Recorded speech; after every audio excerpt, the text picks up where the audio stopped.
कति राजा फर्कने मात्र कुरा गर्नु, रानी फर्कने कुरा पनि गरौँ न।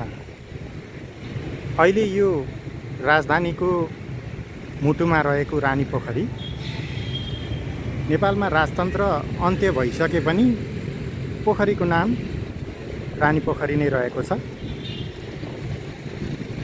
रानी पोखरीबाट केही पर यो ठुलो घर देख्नु भएको छ नि, त्यो घरको मुनि अहिले माओवादी लगायत समाजवादी पार्टीको समाजवादी मोर्चा रहेको छ। त्यो मोर्चाले गणतन्त्रको पक्षमा जनसभा गर्दैछ र यसबाट 3 किलोमिटर पर जाने हो भने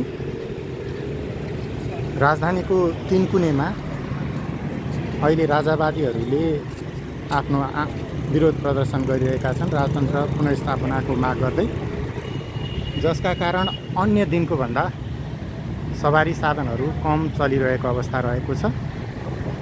यसरी गणतन्त्रवादी र राजावादीहरूको आज एकै दिन दुईतर्फ विरोध सभा र कार्यक्रमहरू भइरहँदाखेरि यो रानी पोखरीले चाहिँ के रानी फर्किलिन् त भनेर प्रश्न गरिरहेको छ।